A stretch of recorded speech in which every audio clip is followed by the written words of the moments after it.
Assalamualaikum warahmatullahi wabarakatuh. Salam sejahtera buat kita semua. Semoga kita selalu dalam lindungan dan limpahan rahmatnya. Pada video kali ini saya akan sharing ya mengenai ini ya, sedikit membahas mengenai kodam ya, sama seperti yang kemarin-kemarin. Nah, masih ada hubungannya karena kita tahu ya dari pembahasan yang kemarin tuh ada beberapa jenis kodam ya. Bagaimana cara kita untuk bisa mendapatkannya gitu kan. Ada itu kodam, ada berbagai jenis ya, ada kodam leluhur yang itu harus ada terah atau keturunan ya, ada sedarah lah istilahnya dari keturunan dari atas ke bawah. Itu kan kodam leluhur. Nah yang selanjutnya itu ada kodam dari hasil tirakat atau laku tertentu, kayak misal kita sering berpuasa, kita sering bermeditasi atau bersemedi di tempat-tempat yang ini ya, yang keramat mungkin ya, atau mungkin dari hasil olah tirakat tertentu.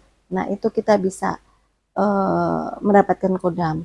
Nah terus ada bisa diperoleh dari amalan-amalan, kayak misal mungkin dari guru spiritual kita yang lebih paham mengenai bab ini, mengenai amalan-amalan tertentu ya. Nah itu biasanya juga membangkitkan kodam, energi kodam. Nah jadi kayak misal ada mungkin ini, maaf ya, kayak wirid-wirid gitu yang dikasih diijazahkan oleh guru spiritual kita, itu biasanya itu juga bisa untuk membangkitkan kodam. Nah seperti itu. Jadi ada banyak cara ya. Cuman di sini kita jangan mengandalkan 100% kodam ya. Jadi kodam itu inilah sebagai perantara saja. Kita tetap percaya dan yakin hanya kepada Tuhan ya, jangan kepada makhluknya. Nah seperti itu ya, karena tidak ada daya dan upaya, tidak ada daya upaya dan kekuatan kecuali dari Tuhan. Nah seperti itu ya, kita harus punya keyakinan seperti itu. Nah semua yang ada yang selain itu ya hanya sebagai perantara saja. Nah seperti itu ya, kayak misal kita mau pergi jauh atau kita pergi kemana, kita pakai kereta, pakai mobil, pakai motor, pakai bis, pakai sepeda kan ya, sesuai dengan tujuannya ya. Jadi berbeda-beda. Nah itu kan kendaraan itu juga sebagai suatu perantara ya kan, tapi yang mengantarkan kita ke tujuan kita itu adalah Tuhan.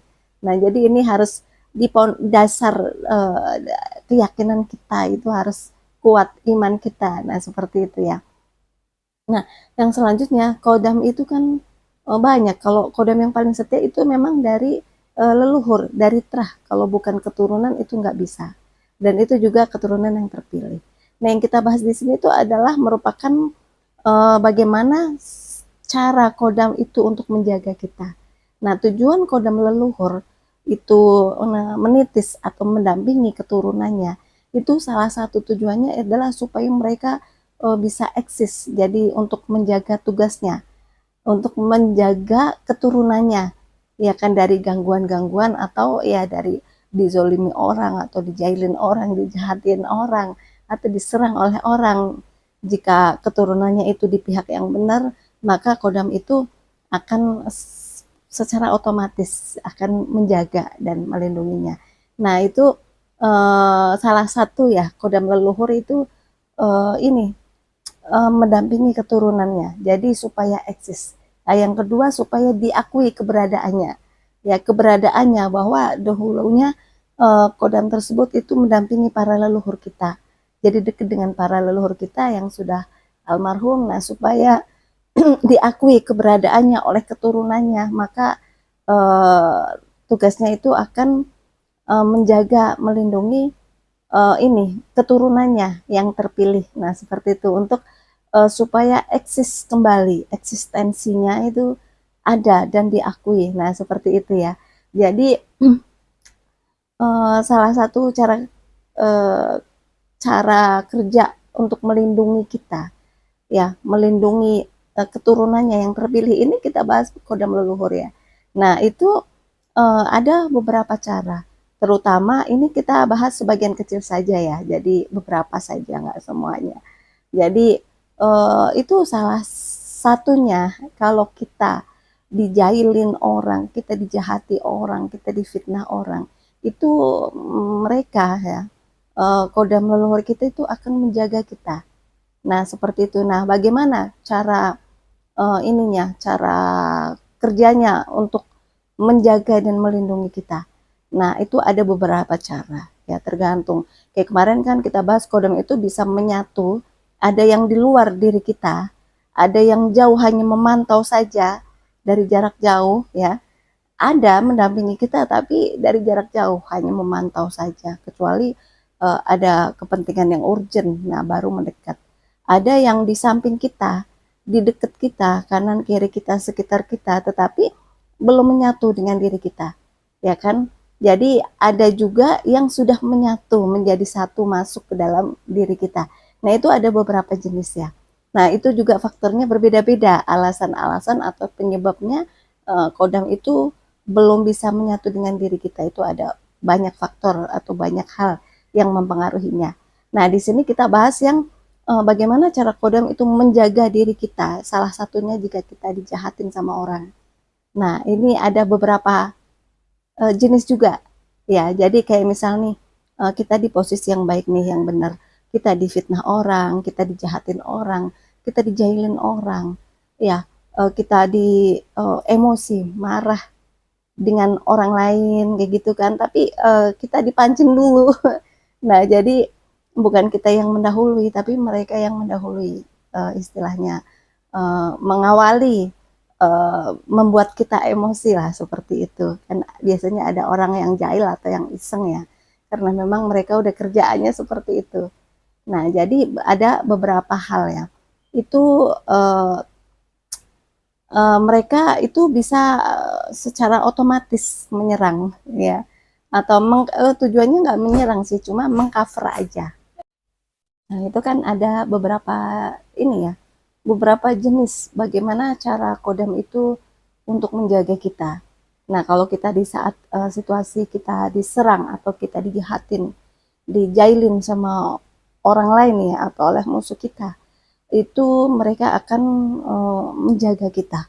Nah, itu ada beberapa cara atau beberapa tahap ya, beberapa jenis ya. Jadi yang pertama itu secara otomatis. Jadi kayak misalnya ada orang memfitnah kita, ada orang menjahili kita, menjahat kita. Nah, itu kan hati kita enek nih, dongkol nih, emosi marah. Padahal kita nggak pernah mengganggu mereka, kita nggak pernah menjahili mereka, kita nggak pernah mengatur atau ngolok-ngolok atau apa namanya, ngata-ngatain apa, itu nggak pernah, kita nggak pernah ikut campur urusan mereka, tapi mereka jahil ke kita, mereka mengganggu kita, mereka zolim ke kita. Nah mereka memfitnah atau menuduh kita yang apa ya namanya, fitnah itu, fitnah lebih kejam dari membunuh, menuduh kita sesuatu hal yang kita nggak lakukan. Nah itu kan kita kan pasti kan emosi ya manusia. Nah itu kodam itu akan bekerja secara otomatis. Nah, jadi tanpa kita perintah, tanpa kita suruh, ya, tanpa kita mengucapkan apa, itu kalau hati kita marah ke seseorang, hati kita jengkel ke orang lain, itu kodam leluhur kita itu akan secara otomatis tanpa disuruh itu akan menjaga kita, melindungi kita dan menyerang balik orang yang jahat ke kita. Nah, seperti itu ya. Jadi secara otomatis meskipun kita tanpa menyuruhnya, kita tanpa memerintahkannya, dan kita tanpa memintanya untuk melakukan sesuatu, itu secara otomatis itu bisa.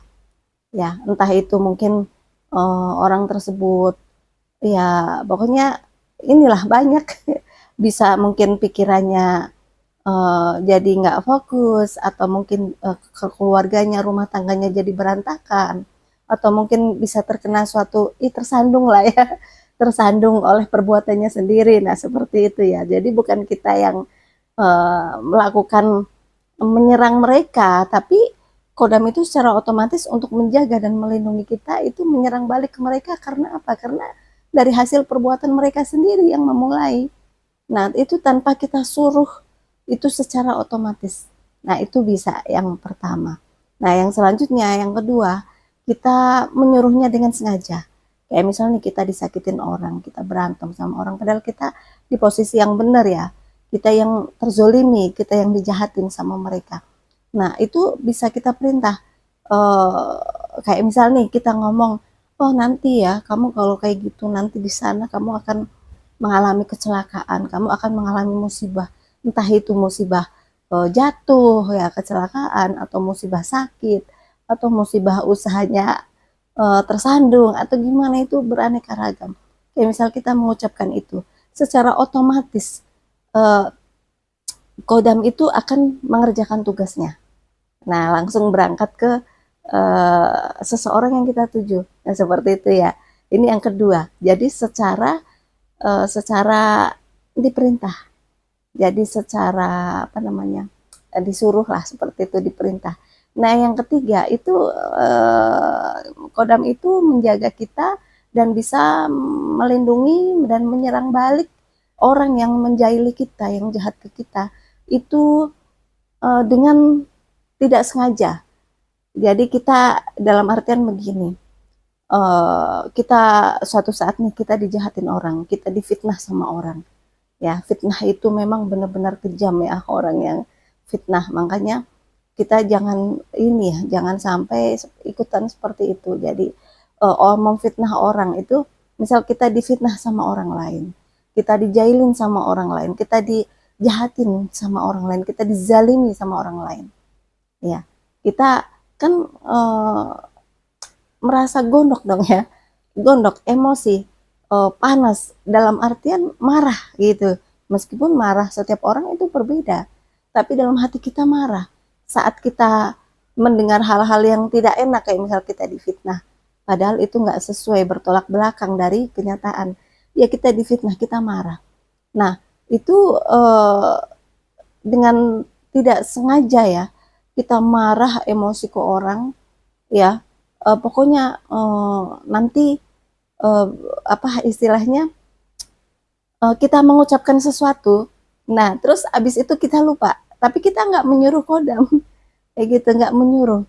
Nah kita dalam kita posisi marah nih, nah langsung terus padahal marahnya cuma sebentar, nah tapi kodam itu langsung bergerak, langsung menuju ke ini, ke tujuannya.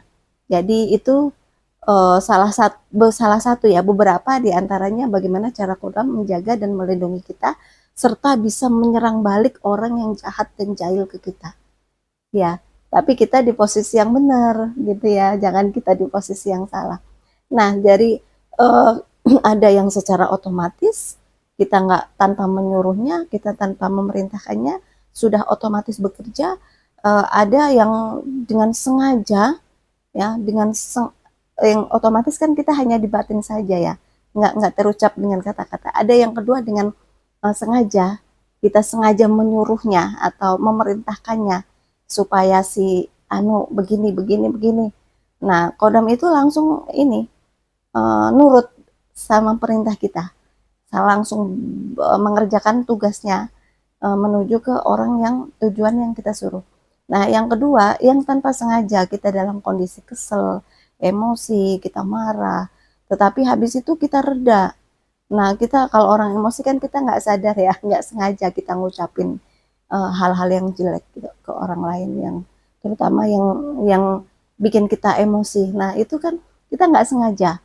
Tetapi meskipun kita sengaja ataupun nggak sengaja, kodam itu tetap bekerja. Kodam itu tetap menyuruh ya, meskipun kita nggak nggak nggak tahu ya, dia misal eh, apa benar-benar kalau kodam itu bekerja kan sesuai dengan energinya. Ya, jadi ada kalau kodam itu menyerang lawan kita atau musuh kita atau orang yang jahat ke kita, itu juga ada beberapa jenis juga prosesnya. Jadi tergantung energinya. Kalau kodam kita kuat ya, energinya itu ada yang secara otomatis langsung dalam tempo yang deket, misal beberapa hari atau maksimal 5 hari itu sudah ada efeknya. Tapi ada juga yang lama, yang sedang, ada juga yang lama, menyesuaikan dengan energinya.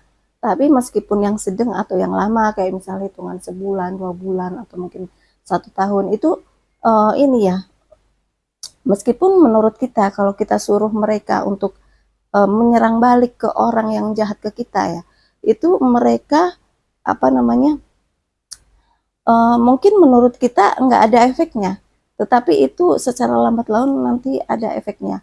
Kayak misal itu kan bertahap biasanya ya. Ada yang diserang secara pikirannya dulu, ada yang nanti pikirannya terus nanti gampang emosi, emosinya nggak stabil, pikirannya sering uring-uringan, sering marah-marah, nanti keluarganya sering ribut gitu kan, keluarganya sering ribut, terus nanti pekerjaannya berantakan, anak-anaknya rewel, itu ada aja. Nah, itu merupakan salah satu efek dari uh, diserang oleh kodam. Jadi kodam kita menyerang mereka. Jadi bisa berefek ke keluarganya. Makanya kita harus hati-hati sekali ya. Kita jangan sampai melukai dan menyakiti atau menyinggung orang lain. Karena manusia itu kan tempatnya salah dan lupa.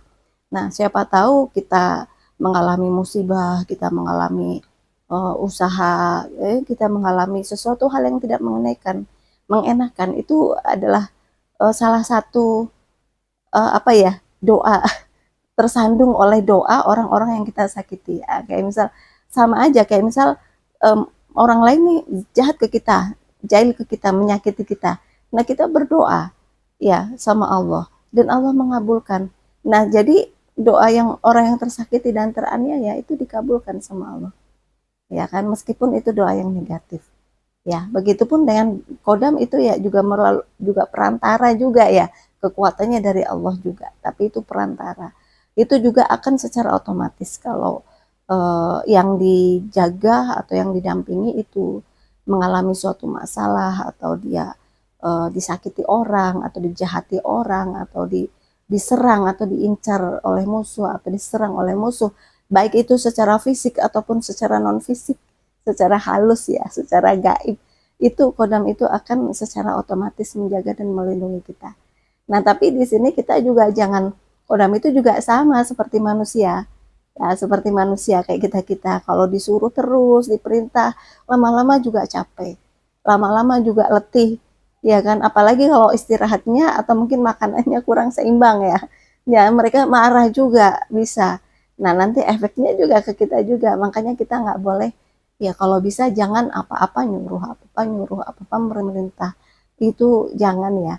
Karena mereka ya namanya kodam kan makhluk halus itu juga ini ya, sifatnya kan halus ya. Jadi bisa karena mereka bisa marah juga kalau terlalu sering diperintah atau disuruh-suruh. Ya, tapi kalau kodam leluhur ya biasanya disuruh pun secara otomatis. Makanya jangan mengandalkan kodam lah 100%. Kita harus percaya kepada Tuhan. Semuanya itu hanya sebagai antara sana. Nah, di sini kita setiap kehidupan apa hukum karma ya, ataupun tabur tua itu berlaku dimanapun dan kapanpun, sampai kapanpun ya. Jadi kita harus benar-benar hati-hati dalam setiap tingkah kita, sikap kita, perkataan kita. Jangan sekali-kali kita mudah meremehkan orang lain, merendahkan orang lain, menyakiti dan melukai orang lain, apalagi kita memfitnah orang lain dan menuduh orang lain yang yang berdasarkan rekayasa cerita atau fitnah saja. Itu jangan sampai seperti itu. Karena apa yang kita lakukan itu dalam kehidupan itu nanti akan pantulan dari alam semesta, pantulan dari ini sikap dan perbuatan kita akan mantul ke alam semesta dan balik lagi ke diri kita. Nah, jadi hukum tabur tuai ya itu siapapun, kapanpun dan dimanapun itu pasti berlaku. Nah, seperti itu ya. Jadi kita jangan suka inilah, jangan suka menyakiti orang lain.